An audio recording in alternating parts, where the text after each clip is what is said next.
What up, everybody, and welcome once again to the Endzone, brought to you by Gym Bag Entertainment. And this is your football show by guys that love football. And as always, it's your host, your boy Craig, here with my co-host. Your boy Ace. And we have a show for you today. I hope you like what we got going on. We're going to break down some stuff. You know, the only game coming up is the Super Bowl. We're coming to the end. It's a sad day. But we're going to have content for you as the year progresses. But let's jump into it. Some big news that kind of came across the board. Eli Manning has retired. Calling it quits, lost his job to Daniel Jones, so what else is left to do but to hang up the cleats and call it a career? Nothing to smooch at. Homeboy got 2 Super Bowl rings, both against my New England Patriots, and probably the most devastating victory in Super Bowl history because they stopped an undefeated record season. So that in itself is as amazing as a career needs to be. On top of that, he played in 236 games, completed 4,895 passes with a completion percentage of 60.3. He passed for a total of 57,023 yards. He threw for 366 touchdowns, but he also threw for 244 interceptions. He was sacked 411 times. He fumbled the ball 125 times, and he has an overall record of 116 to 116. Tom Brady, baby? What? Huh? Yeah. No, I'm hating on the boy Peyton. I mean, on the boy Eli, because you heard what he did to us. I told you. So anyway, you guys made him go to the Hall of Fame. Yeah, he might get that ticket. It should be I feel like Eli shouldn't get into the Hall of Fame until he got gray hair and a grandkid. He got 2 Super Bowl rings. You can't really say that. I mean, there's so many quarterbacks that got 2 Super Bowl rings, man. A lot of quarterbacks 2 Super Bowls, but not in the era of what was going on in the NFL. I mean, he's goofy looking. Yeah. So that's all I got to say about that guy. All right. But anyway, in all seriousness, as a football fan, thank you, Eli Manning. You are honestly one of the most clutch quarterbacks in playoffs. Postseason performance, off the chain. When you're on the field, you're always a threat. So it's a blessing to have you off the field. We never have to worry about facing you again, and to be part of the Manning family, legends all together, and the last one exit stage left. So thank you for all that you brought to the game, and best wishes to your future. Next on the list is Philip Rivers, and as much as I kind of expected this, it still kind of hit like a surprise when I heard it. The Chargers decide to move on from the boy Philip Rivers. And, like I said, even though you kind of saw it coming, it was like, wow, they really pulled that trigger. He played. They had no choice, though. They didn't. They have no choice. Yeah. He can't bring them no Super Bowl rings. Absolutely. He's had every opportunity presented to him, and he can't get it done. It's time to revamp that entire team. If I'm being honest, I think any player that's been on that team for more than 5 years needs to be traded, and they need to rebuild, rebuild from scratch. He played for the Chargers from 2004 to 2020, and what's funny is we're talking about these 2 players drafted in the same draft by the opposite teams. Philip Rivers drafted by the Giants. Eli Manning drafted by the Chargers. Eli Manning, like a pouting baby, says, I will not play for the Chargers. I want to play for the Giants. And somehow the trade happens. Eli goes to the Giants, gets 2 Super Bowl rings. Philip Rivers goes to the Chargers for 0 rings. Over his career, he had 4,908 completions, a completion rate of 64.7, both of which better than Eli. Touchdown to interception ratio, also better. 397 touchdowns to only 198 interceptions. He also threw for more yards, 59,271. And his passer rating was 95.1. So, what's next for the boy Phillip Rivers? He says he wants to play. I believe that there's teams in the league that can utilize him, whether it's, Miami. Miami could sign him, draft their top quarterback choice, and let Phillip Rivers bring him up. No team did it better than Kansas City Chiefs. They draft Patrick Mahomes, and they give him a year to develop and learn the system outside of the game. And look what happened. Arguably going to be one of the best quarterbacks in the league. I think that if Miami was smart, they do the same, whether it's with Ryan Fitzpatrick or Phillip Rivers. Another team that could possibly look at Phillip Rivers is I know that Cincinnati Bengals are going to go with the number one overall quarterback, but same thing I'm talking about Miami. They can do that over there. Rushing rookie quarterbacks is usually not a good idea. Absolutely. So we'll see what happens with that. We had the Pro Bowl this past weekend, and we also had some player awards given out. We had our predictions over a few weeks ago, and some of them were right, some of them were wrong. Where we were 100% accurate was Lamar Jackson MVP. Nobody did better than. Wrong button. No, wrong button still. No. I don't know. There we go.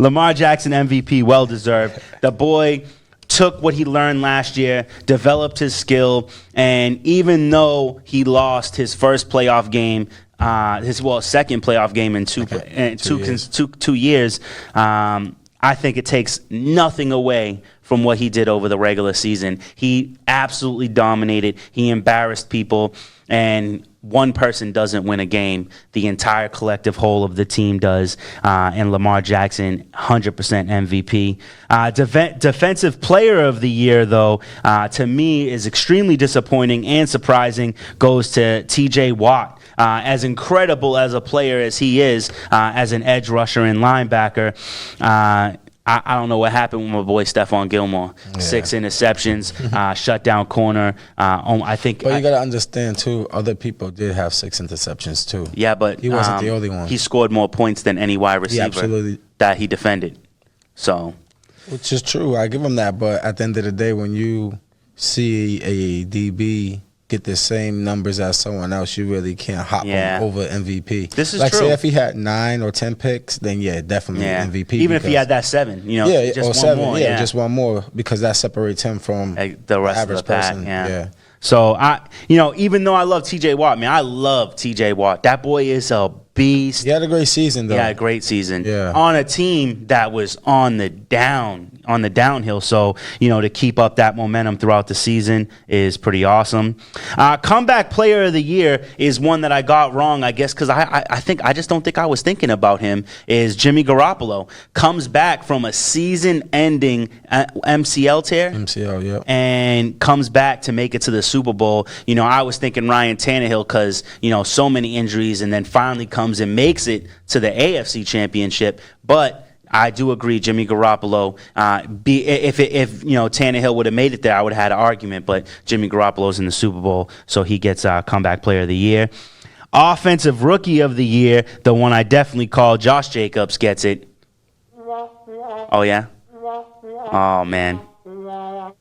I like my boy Josh Jacobs. He had an incredible rookie season that rivaled Bo Jackson. The dude is doing his thing. I give him props, man. I can't hate. I give him a lot of props, but who I wanted, Kyler, just because it's Kyler. But I feel you. He improved himself because he showed what the running back position was about. Exactly. And this year the league, like I always kept on saying, like running back stepped up big this year. So. Yep. And especially on a team that really didn't have any exciting offensive weapons outside of Darren Waller. Yeah. Receiving the ball, we talk about it all the time. A good pass game opens up the run game. A good run game opens up the pass game. He had the good run game, but he didn't. But he was getting no help from the pass game. So definitely big ups to him for that one. And then finally, another one we were both right about, Defensive Rookie of the Year goes to Nick Bosa. And it's a combo platter. Yeah, you got a combo. Because I got to respect the talent of this kid coming into the league and doing severe damage. But, you know, I don't really like the man himself. So big ups to all these guys for, you know, being the best in their position, climbing the ranks to the top and winning these titles. I know for any player to get recognized as such is a huge accomplishment and a huge honor. And these are all guys I believe will be future Hall of Famers. So on to the bowl game. So you had not only the AFC, NFC Pro Bowl game, but you also had the Skills Challenge. And in the Skills Challenge, we start off with the Gridiron Gauntlet, which I actually did get to see that, and the AFC just absolutely dominated it, killing it right from the beginning, starting off with Von Miller doing the fumble recoveries. You had to get 4 balls. Started off with a huge head start, and from there, the remainder of the AFC guys just killed it. And Nick Chubb got to dive through the wall with no sense of urgency, and it was a pretty cool sight to see.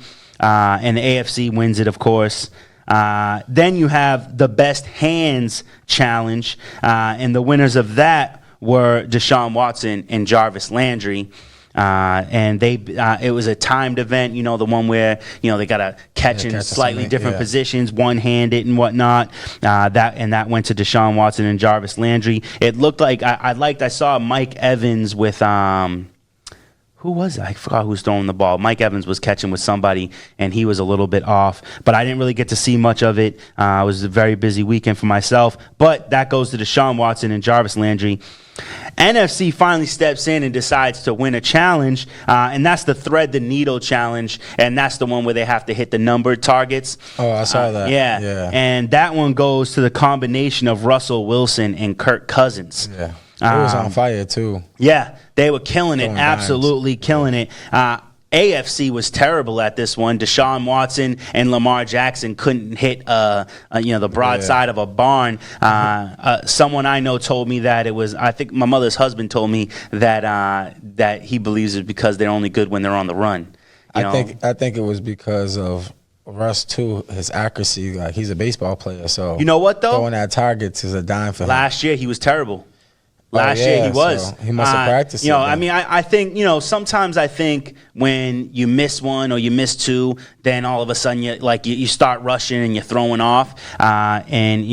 He just happened to be on this game. He was on fire, and he helped bring home the victory. And I think out of the 40-something points, he had 37. He killed it. And Kirk Cousins also helped out. So NFC wins one. And then you had the Dodgeball Challenge, where Jarvis Landry basically won the Skills Challenge by having two victories in the entire scheme of it. He wins the dodgeball by knocking out the last 3 guys himself. So big ups to Jarvis Landry for being the biggest MVP of the Skills Challenge. And then we have the AFC NFC Championship game, 38-33, and my boys had to take it home. AFC champions, AFC Pro Bowl, they get the victory, like I said, 38-33. Once again, I don't really watch the Pro Bowl. I feel like it's just a little bit of it. Did you? Yeah. I feel like the Pro Bowl, just like in any other all-star game, whatever, it's always just they're playing backyard ball for the fun of it. Two-hand touch. Yeah, exactly. No one's trying to get hurt. It's not as and football, I think, might be the least exciting of all of the all-star games. Basketball, you get the alley-oops and the crazy dunks and the ill passes.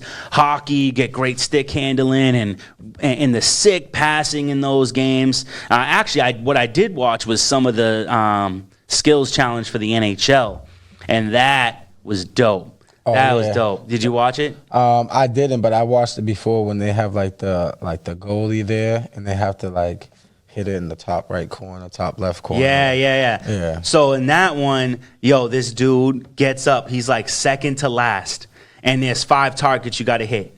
He goes for the first target, hits it. Second target, hits it. Third target, hits it. Fourth target, hits it. He hit 4 targets in 6 seconds. The time to beat was 13.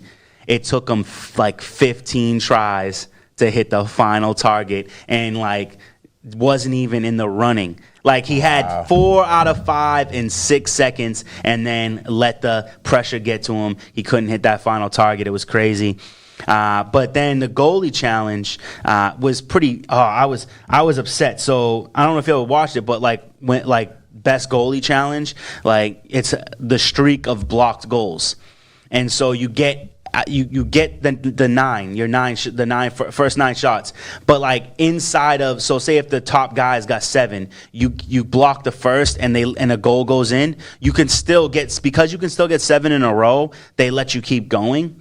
So the guy who won it, blocked 10 straight goals. First goal to goal 10, he blocked them all. 11th goal went in. The guy who wins it blocks first goal, misses, lets the second goal go in, and then blocked 11 straight goals. Who won? The guy with 11 goals gets the win, gets the record, but he let a goal go in. My man's over here didn't let no goals go in. Yeah. But they give him the victory. I was extremely disappointed with that. Yeah, I don't know. I wasn't feeling that.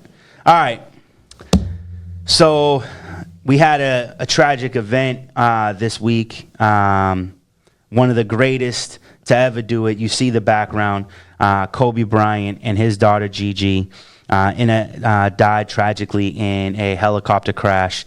Along with them, because they were flying to Kobe and his daughter's basketball league, the Black Mamba Academy, in a helicopter with John. I know I'm going to butcher his name. Ahobeli.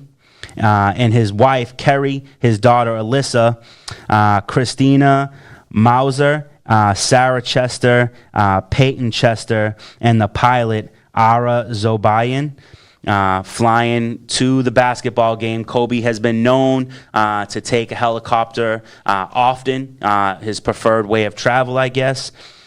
In the midst of the travel, there's fog, which makes you wonder why you would be traveling in such weather, but that's not the point.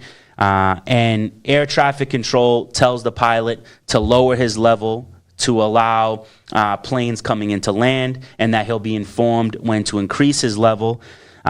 Plane lands, and air traffic control tells the pilot to reduce speed and increase height. Something maybe due to the weather interrupts the radio transmission. Pilot doesn't get it, and unfortunately, the helicopter crashes into a mountain, taking all 9 lives in what can only be described as horrific and tragic and devastating. And we lose not only a legend and his daughter, but 7 other innocent lives as well. Take it away. Agree. So this one's gonna be a tough one, man. Because Kobe was really like an idol to me. So some of what Kobe did. Kobe Bean Bryant was born August 23rd, 1978 in Philly. He died January 26, 2020 in Calabasas, California. Kobe led the Lakers to 5 championships, 2002 through 2000, and 2009 and 2010. He went back to back to back. Bryant played high school basketball at Lower Merion High School in Philadelphia. He received several National Player of the Year awards and broke the Southern Pennsylvania scoring record that was held by Wilt Chamberlain, 2,883 points. Bryant opted out of college and went to the NBA. He was drafted by the Charlotte Hornets with the 13th pick in the 1996 draft, but then he was traded away to the Los Angeles Lakers to be the second youngest player in history when the 1996-97 season opened. Let's see. He was selected for the NBA All-Star team his second season. Being the youngest NBA All-Star player by 23, Kobe had won 3 consecutive championships. After winning the third one in 2012, he led the league in scoring in 05-06, and 06-07, and in 08. He was named MVP after averaging 32.4 points per game. He led the Lakers to their third straight Western Conference championship. Let's see.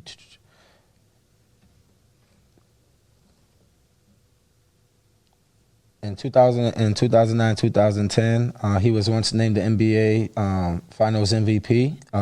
The Lakers beat the Celtics in 2013. Kobe ruptured his Achilles tendon in 2013. Kobe was a gold medalist in 2008 Beijing Olympics. In 2012, he was a gold Olympic winner too in London. Kobe has a Academy Award-winning short film he produced. It's called Their Basketball. In 2008, he published a book called Black Mamba Mentality. Kobe and his daughter Gianna leaves behind the wife Vanessa, which is Gigi's mom, Natalia, she's 17, which is his daughter, Gigi's sister, Bianca, who's 3, and Capri, who's 7 months. Kobe stats: 1996 through 2016. He was from 18 years old all the way to 37 years old. He played in 1,346 career games. His career average is 25 points per game, 5.2 rebounds a game, 4.7 assists a game.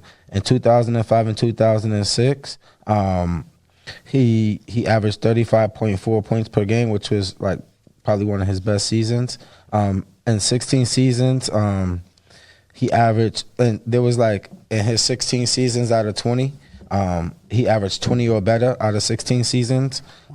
Career playoffs from 1996 to 2012. He made the playoffs every year. He played in 220 playoff games. His playoff average was 25.6 points per game. In 2003, he averaged 31.1 points per game in the playoffs. His career All-Star stats, he made the All-Star team from 1997 to 2013. And then in 2013 season, like he didn't play in the All-Star game. And then 2014, 2015, he made it again. But made 12 in 2015, 2016. Like his All-Star average is 7.9 points per game. But there was the All-Star game in 2010 and 2011. He put up 37 points. Kobe's season highs and accolades. He scored 81 points in one game. That was January 22nd, 2012 versus the Toronto Raptors. He had 16 rebounds in one game versus the Toronto Raptors on January 24th, 2010. He had 17 assists versus Cleveland, January 15th, 2015. In one game, he had 7 steals versus Utah on February 13th, 2006. He had 12 threes in one game versus Seattle, January 7th, 2003. He had 5 blocks, like multiple times in games. He was a 17-time NBA Player of the Month, 15 All-NBA Player, 12 All-NBA Defensive Player, 32 NBA Player of the Weeks, 12 NBA Finals MVPs. He had like 4 total MVPs, 2 Olympic gold medals, one NBA All MVP, All Rookie Team, 5-time NBA champion. He appeared in 7. 1997 Slam Dunk champion. Youngest All-Star starter in NBA history at 18 years old. Part of the last NBA three-peat team from 2000 to 2002 with the Lakers. One of 6 players to average 35 points in a season in 2005-2006. Named NBA MVP in 2007-2008. One of 6 players to win consecutive Finals MVPs, doing so in 2009 and 2010. He had 60 points in his last career NBA game, and that's just some of Kobe's stats. It's tough to sit here and name everything he did, and oh man. Everything he was about is just crazy, but just to hear some of the stats, and me, it was tough for me to get through it because like I'm just picturing in my mind what like Kobe mean to me as an athlete, as playing sports, as watching the game, as learning the game, like how to like my preparation for games. Like there's a lot of things that like as an athlete, you see Kobe did growing up for this age ever, like, which is our age ever, in between, like, you know, the 35. Yeah, like I was saying to you earlier, like, you know, our parents had Jordan. Even though we were alive for Jordan, we were real little kids. Yes. Kobe was our Jordan. He brought what he brought to the table, what he did. We related to it because he was closer to us in age, and we got to see from the beginning. We got to see his entire career unfold. Yeah, you see all this from 18 years old to 37. Like, we watched a boy turn into a man, go through trials and tribulations. They was able to bounce back. We watched him be a positive role model to all the kids out there. We watched him be a family man, even outside of the NBA. We watched him be like one of the biggest ambassadors in the NBA, which was to help out any player, young player coming up. Yeah. He was a part of. We watched him like his daughter develop was going to, like, Gianna was. She almost had like offers to UConn, Oregon, stuff like that. Wow. And she was only 13 years old, still playing. So it's like when I heard the news, I was in shock. I didn't believe it. I thought it was one of those hex things going on. But the more and more I saw it, and then through my phone, I saw it on Bleacher Report. And when I saw it on Bleacher Report, I'm like, yeah, it's official. And it really bothered me. Like, you know, a lot of my friends and family members called me. I had like 15, 20 calls about it. And it like really bothered me because they all really knew like what Kobe Bryant meant to me as a person. And, you know, even some of my cousins is like, I didn't even like Kobe, but to see him go out like this at a young age, like, it just shows you like life is short. Like, you got to live your life. Like, you know, and nobody is impervious. Yeah. And this man's, he was a legend. Like, and I see it online where people's like, oh, they should change the NBA logo to him. Maybe that's a little excessive, but to me, since I love him so much, I think that would just be like one of the greatest ideas that you could possibly do. I'm gonna be honest with you. When I first saw that, like, it gave me the chills because this would be that moment. You know what I'm saying? Like, Kobe's that guy. Like, you know, you could say that about Jordan. You could say that about Shaq. You could say that about so many different players in the NBA. But in this moment, it feels right. It feels so right. Yeah, like nobody won't even question it or nothing. It just will feel so right to have like a logo with him on it. With him on it, and there's so many different logos you can have, and I feel like it would set a precedent as well. Like, you know, it could be a thing in the NBA. Like right now, it could be Kobe, and 10 years down the line, maybe it's somebody else. Yeah, you know? And the thing about it is, as you Mark Cuban, the Dallas Mavericks owner, already retired Kobe's number for the Dallas Mavericks. So things like that's happening. Over the last few days, some teams was taking like 24 shot clock penalties. In his honor. That was beautiful. So there's things teams going on. One team came out with all either 8 and 24. That was Detroit Pistons. Yep. Today you're watching. Well, we're actually airing this on Tuesday. So today, the Lakers canceled their game versus the Clippers. So it's tough, and it's hitting home because it's like the toughest thing about it is like, again, we watched his whole life, and it's not even, he was at the point of his life where he was giving back as much as he can and touching people, and it's like that whole Lakers organization still there. He's only been gone for 2 years. It's still there. Like, you know, like a lot of these people, like in the NBA that he played with, some of them are out the league. Some of them are still in the league. Like, this is just impacting everybody, like a community. Like, he was a global icon. And like, I remember like watching one of the interviews that always stick with me. And, you know, I talk about this to any kid, anybody growing up, is like when he talks about his daughter, Gianna, and they ask him, like, how did she get so good at basketball? He's like, that's easy. Like, she just fell in love with it herself. I just let her fall in love with herself. He was like, it's a difference between liking something and loving something. And when she said that she loved basketball, that was easy because that's second nature to me. So to train her because she already had that love for the game, it made it easy.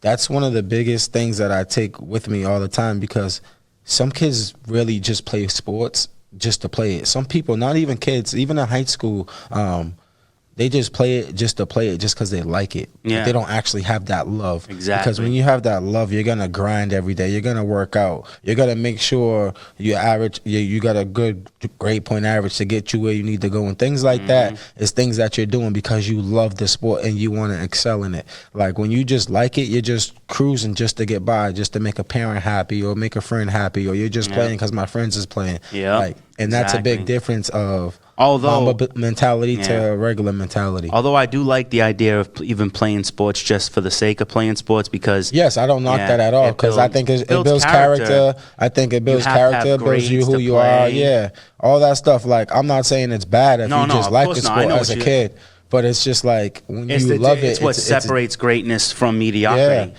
and it's like, and like we're saying, like everybody our age is affected by this. Like, I see people like hug your kids tighter and stuff like that, because it's like it's shocking. Like, I try to stay away from ESPN. I was at work. I try to watch a highlight. I kind of like started to get teary-eyed. I'm like, oh, I can't do this at work. It's just like, because like everything you did when you was younger, playing a sport, like you wanted to be Kobe. Like all my friends or my family members played basketball. I played basketball because I love Kobe and I wanted to hang out with my friends, and that's what they did. And then I was a football player, but I got them to play football.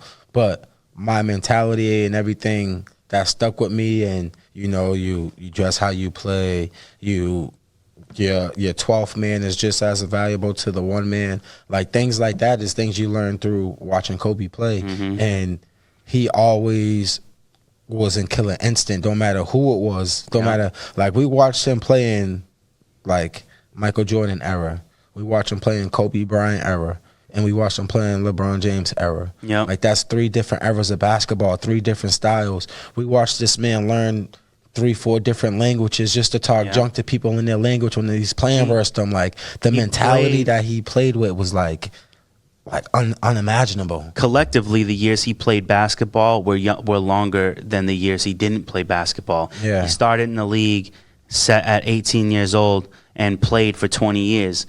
By the time he retired, he had played basketball longer than he didn't play basketball, at least in the NBA.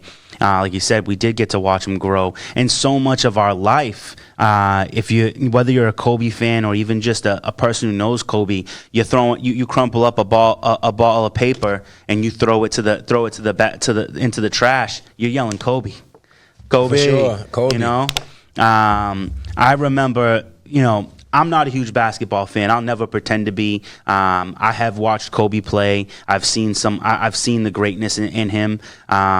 You know, they always show that there's that one highlight reel that shows, you know, how much Kobe emulated Michael Jordan. Like, you could tell that was his role model. They had very similar gameplay. But I remember being a kid, and Kobe was about to get drafted. He hadn't been drafted yet. He was gonna be drafted, and he already had a commercial that was hyping up Kobe Bryant coming to the NBA. By the time he got into the NBA, he already had a sneaker. I didn't even care that it looked like an SUV. I wanted that sneaker. Yeah, the Kobe buses. Yeah, they look like an SUV. It was very weird. I had the all whites with the black bottoms. I had the all black joints. Yeah. Like, probably like my first and last pair of Adidas I ever owned. Yeah. And I owned a pair of Crazy 8s because they was Kobe's too. So, but those are the only 2 Adidas ever. It was I think it was the second pair of like that, because I owned a pair of Jordans at one point, but like I wasn't the kid who had Jordans, but like the Kobe's, I had to get them because it was Kobe Bryant. Like I said to you earlier, our parents had Michael Jordan, we had Kobe Bryant. The kids nowadays, they got LeBron James, but Kobe Bryant is ours. So whether you're a true basketball fan or not, whether you just watched a little bit here and there, whether you were a bandwagon fan or a fan of just players or a fan of a team, like Kobe Bryant was an impact. And being a fan of Boston, you know, being a Boston Celtics fan, Kobe Bryant was our biggest adversary, you know, and but somehow I never had hate for Kobe. I always thought Kobe was so great, and watching him play was always so amazing. To have an entire career on one team is such a great deal. To get to that fifth ring, that fifth championship. I know somewhere deep down inside he wanted to get to that sixth, but tore his Achilles and still shot his foul shots. Still shot. I watched that. That was crazy. Like, the thing that's so inspiring about him, that you can even talk with him outside of basketball, everything he did, he wanted to be great at. Yep. And he was great at. There was no half-stepping. He wrote an author-winning book. Mm-hmm. He produced author-winning Oscar-nominated short film. Yeah. So it's like he was coaching his daughter's AAU team and brought her around some of the best college coaches and the best coaches, so he can learn from them and she can learn from the players. Like, had cameos on TV shows. I forgot about it until I saw the like a picture. He was like on Moesha. Remember Moesha? Yeah. I think he was on like Keenan and Kel and a couple other different shows. He touched every part of our lives. And it's just like every aspect, and it's just like no matter whatever you do in life, like he just showed you that you got to do it with a mentality, whereas you can't be stopped. Mm-hmm. Like, if you have a mentality whereas you felt like you can be stopped at any moment, you're going to be stopped. But that Mamba mentality that's going to stick with you forever is don't stop nothing you doing. Whatever you do in life, make sure you're just going to do it the best you can, your best possible way, be your best self of you, your best version of yourself, and do it. Like, because that's what I'm going to remember about Kobe. That's what I'm going to take with me.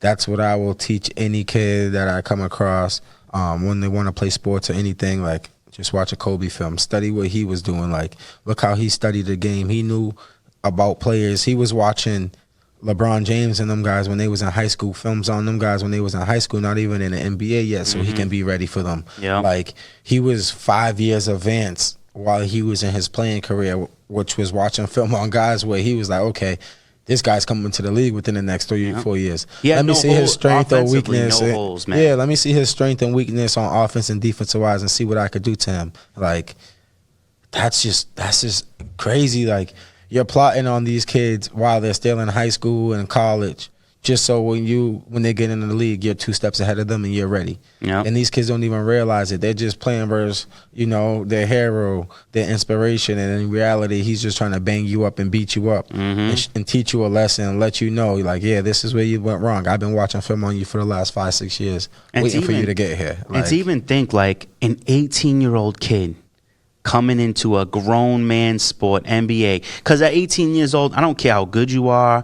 I don't care how much you love the game. Like, you're playing against men. Yes. Like, you might be better than some of them. You might be better than half of them. You might be better than all of them. No matter what the case is, you still, the pressure of being 18 years old and coming into the NBA, like, that's a lot to take on. And I feel like he took that. He put it on his shoulder and he ran with it, man. There was no slowing down for Kobe. He did everything he needed to do. And I was thinking about it, like, when it happened. In some ways, I told everybody how it happened. But what sucked in my mind when I first heard the news that he died in a helicopter crash, I'm not thinking he crashed into a mountain. I'm thinking that there was engine failure and the helicopter went down. And I'm thinking to myself, like, man, you're with your kid and your daughter, who as her father, your job is to protect her, and you're going down. There's nothing that can be done to stop it, and all you can do is hold her. And but now you find out what really happened, and it was probably really sudden. But even still, like, you're with your child, and there's 3 different parents on this helicopter that are with their child. Absolutely. And at that moment when they know it's over. And even though it was probably an instant, like it sucks that they had that this happened. And now you have these people. One family, it was a father, a mother and a daughter, and they leave behind a daughter. Another daughter, yeah. And to think like, you know, your mom, your dad, and your sister, they're going to a basketball game. You're out hanging out with your friends, or you're home watching Netflix, and then boom, now your entire family's gone. And what's gonna happen with you? What are you gonna do next? You know, and Kobe, he luckily because Kobe's Kobe, you know, his family is taken care of, but I bet you they give all that back, you know, to have him and not have anything, just him and their daughter and sister. And people are, like, on the internet. That's why I had to stay away from the social media and stuff like that. Like, why does he take a helicopter? Like, what you don't realize about Kobe, he took a helicopter for 20 years. Yeah, he figured flew more than he drove. Yeah, he figured out that in LA traffic from his house to the Staples Center, 2 to 3 hours in traffic, but 15 minutes in the helicopter. Mm-hmm. He because I read the book, he wrote in his book that reason being too is because he started having kids, and him sitting in traffic, he can miss his daughter's play. So from there, like, he can easily maneuver through the city in a helicopter to get where he needs to go in order to make sure, yes, I'm at work, I checked in, boom, I'm out of work, I'm going to my daughter's play, boom, now I'm going back in the gym for a workout, all helicopter.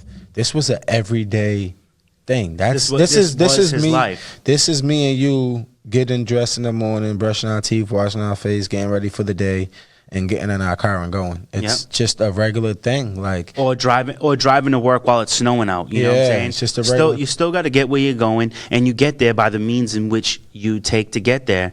The thing that really burned me about this whole situation was, I don't know if you know about this, but Kobe's wife and kids found out about Kobe via TMZ. Yeah. And it's like, you know, okay, your job is to report the news, and you don't want people to report for you, but before you. But, like, can we have some tact? Can we have some respect for people's families and loved ones? Like, you didn't take into consideration for even a second that this man's wife and children are about to find out that their dad's dead on television. You don't have the common courtesy to just wait. You know what I'm saying? Like, you can have a guy on the ground going, you know, finding out when, you know, even though it's still a scumbag move, wait till they found out. You know what I'm saying? I feel like, to be honest with you, my personal opinion is there should be a law against that. Like, yeah, you're allowed to report the news, but if someone dies and you report that before their family's informed, like, there should be an extensive fine for that. Yeah. You know what I'm saying? Someone should lose their job. It was extremely disgusting.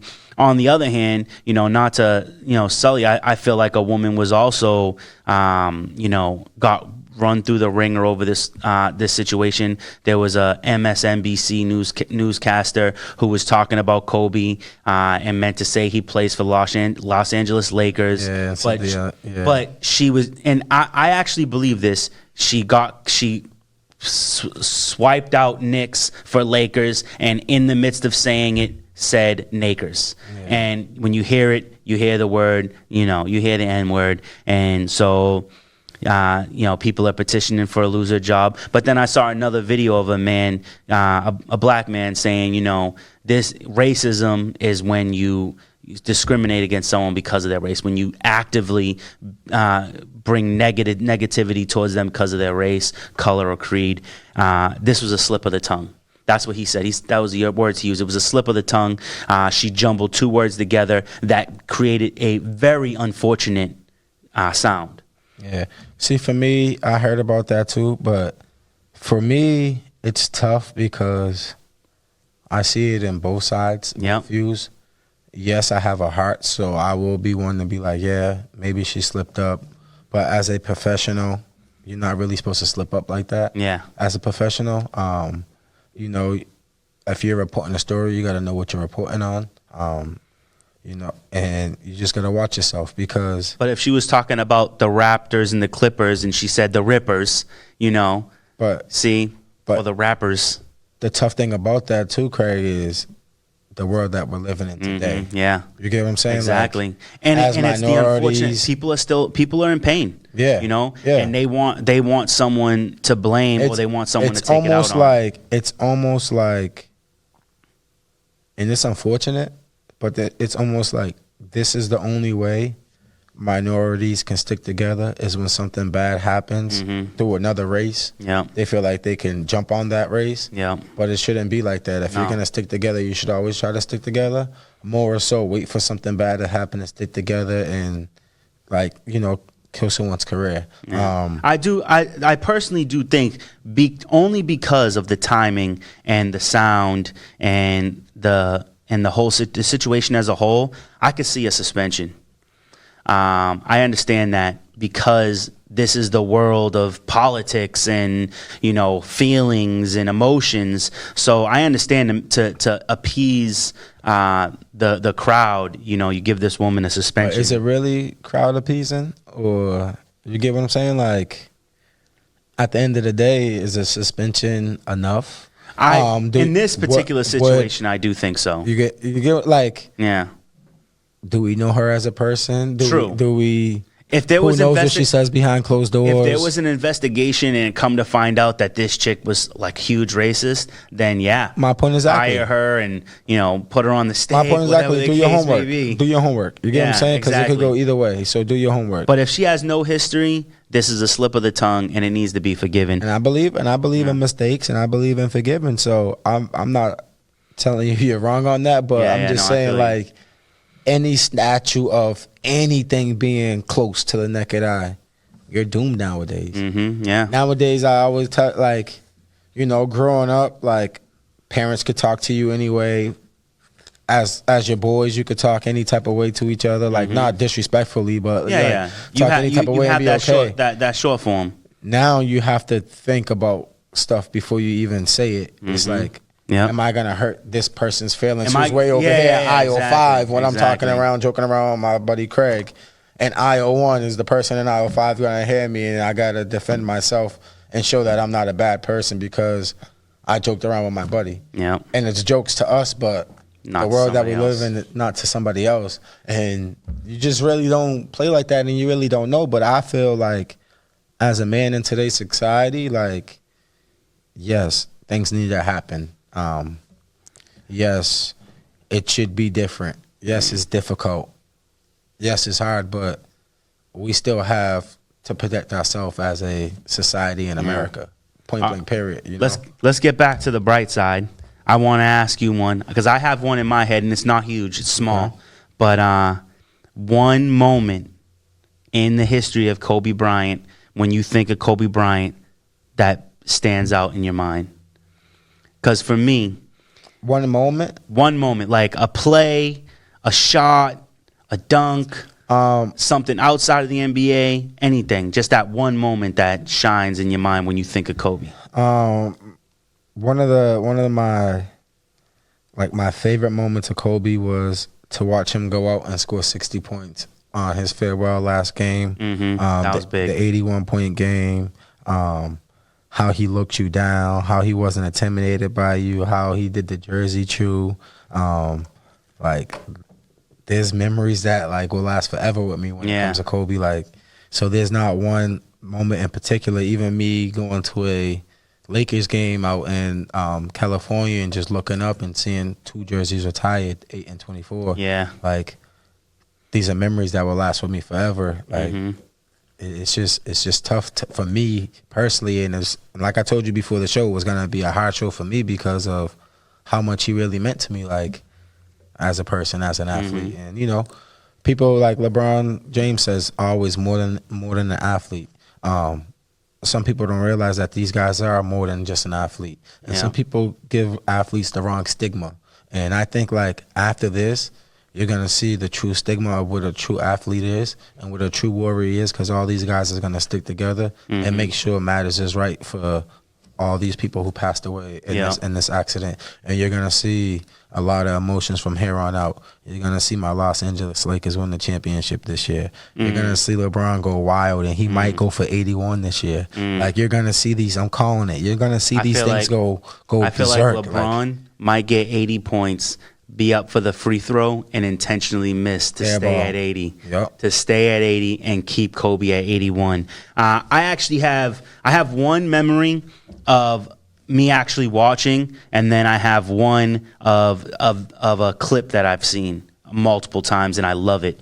The first one that I saw live was the first and only All-Star basketball game I ever watched, and I believe Kobe's first All-Star game. Second year. Second year. He gets the ball like as he's crossing the half court, and it's like a deep pass. He's all alone, crossing the 3-point line, gets into the paint, jumps up, 360 windmill slam. It was first time I ever seen that in basketball. Only time I think I've ever seen that outside of a slam dunk contest. People don't realize how hard some of the dunks and stuff that he was doing. Yeah. I mean, 360 windmill, and he just slams it down. And I was like, wow. And I remember being young and thinking like, yo, why don't they do that in the regular game? And they're like, oh, well, it's an all-star game. Yeah. People don't play as hard, so you can get And then that takes a lot out of you too when you dunking all the time. I saw just a little like side note. I saw something funny from my basketball people out there, my young kids watching and stuff. It said, for now on, don't play 21, play 24. And if you miss 24, go down to 8. Go down to 8. I love it. I love it. It makes me want to go out and play that. It made me want to just hoop. Like that made me just want to go out there, like call a few people and just go hoop. Like, and I'm sure you'll know who the player was that did it to him, because I don't remember who the player was that did it to him, but I know you saw, because they've made it into a GIF, and it's in a video where the dude is standing in front of Kobe with the ball, and Kobe is like just like looking him off. Oh, that was Matt Barnes. Matt who? Matt Barnes. Matt Barnes. Yeah, he ended up, and then he went to the Lakers the next year. Oh, did he? Yeah. Yeah, and he fake throws the ball like literally an inch from Kobe's face. His gum like, and Kobe doesn't flinch and doesn't even acknowledge him. And to me, that was the most G thing I've ever seen. And them dudes became best friends. Did they? Yeah. Oh man, that was like to not have a reaction like from at all, like I know he's like, oh well, you're not gonna do it, and even if you do, then like you're getting kicked out of the game. I get the ball, you might catch these hands, whatever the case may be. But like, to just not have a reaction, to me, that was amazing. We've seen so many versions of Kobe, number 8, number 24, that afro, the bald. We just my favorite Kobe was number 8 with the nappy fro. I gotta agree with you on that one. What's actually a sad moment for me? I don't know what happened, but I have, or at least had, a number 8 Kobe jersey. Find it. This is what happened. So I'm like, we're doing the Kobe show. I'm gonna go home. I'm gonna throw on the Kobe jersey. I'm gonna be out there with my number 8 on, and I go in the closet, and there's no jersey to be found. I got an All-Star Kobe jersey. You didn't wear it? Why didn't you wear it? Because I made up my mind. I was talking to my cousin. I made up my mind. My Kobe shoes, my Kobe book, my All-Star jersey, and the regular Kobe, it has to go in the frame. I can't wear it. Oh, absolutely. So, like man cave. That's going to be in there. I feel you. Nice, So, but yeah, man, it like thinking of all the things that he's done and being able to watch him play, and then I think about the fact that, I didn't realize, I knew he had 4 kids. I didn't realize he had a practically a newborn, and a kid and another kid that's still practically a baby, that now they don't even get to, they don't get to grow up with their father. The 2 others got to, it's still a great loss, but they got to experience their dad, and for me, it's like, it's still like not even real for me. Like, yeah. Not real. It's at not all real. To me. Not real. I feel like out of all the celebrity deaths, like this one feels the least real, because it's like, it's Kobe. Like, it's almost like a close family member. Like, yeah, he wasn't a thrill junkie. Like, he wasn't a drug addict or an alcoholic. He wasn't like he wasn't reckless, thuggish, and none of that stuff. He was just like a gentleman. He has multiple languages. He grew up in Italy. You don't think this is gonna happen to someone like him, and I feel like it really shows us our own mortality. Yeah, it does. So definitely, I thank you, Kobe, for everything that you brought to the sport. Thank you, my hero. Thank you. Yeah, thank you for being a hero to so many kids and inspiring them to want to have a better future for themselves, whether it be, balling or an education, being just an all-around good man in general. Thank you for being so dedicated and so great to the sport in which you loved. And, you're a player who will never be forgotten. I think that I believe three things, for Kobe that should happen is that his numbers should be forever retired. Hands down. I do believe that that he should get the NBA symbol. I think that would be the biggest thing the NBA could do is put Kobe in that NBA symbol. And the third is what's already happening, and that's the love that's being shown for Kobe. People are talking about whether it's players in the NBA or people on the streets, just talking about what Kobe meant to them, the way we're talking about the way Kobe meant to us. And moreover on that, I would love anybody who watches our show, if you want to submit a video to us about what Kobe meant to you, or an experience that has to do with Kobe, or something funny revolving around Kobe, any Kobe memory you may have, make a short video telling us who you are and your Kobe story. And I'd like to make a collection of these videos and air them on our website, on our fan page. So I think that would be pretty awesome if we can get some people to do that in memory of Kobe. Some local love. Gotcha. From Massachusetts. We'll be putting that out on Facebook before the show airs, so you'll be able to take advantage of that, and you can send it to me, you can send it to Ace, and we will put these collective videos together, and we'll make a little tribute. Gotcha. We was going to talk about the boy Tom Brady, but I feel like we had to fill this show, and we don't have the time to get into that. So as always, check out our show, Gym Bag Entertainment, on YouTube. The Endzone, Tale of the Tape. The Flex will be back in August, and we have more to come. I think I told you about it. You're going to be a part of it. We got a reality TV show coming out. We're gonna film the first episode February 8th. Once we have 10 episodes and they're edited and ready for the screen, those will be going out on YouTube, Netflix style. You'll be able to binge watch all 10 episodes. It's going to be name pending. But it will be Can't give out too much. Yeah, I can't give out too much. That's good enough. Yeah. All right. So what will happen is as we film episodes, we'll send you small clips, maybe some 10-second clips, so you can see some of the drama that's going to unfold in the new reality show coming out, hopefully before the summer. Yeah. All right. Well, until next week, we'll see you in the end zone. Kobe, have a good night. R.I.P. Kobe.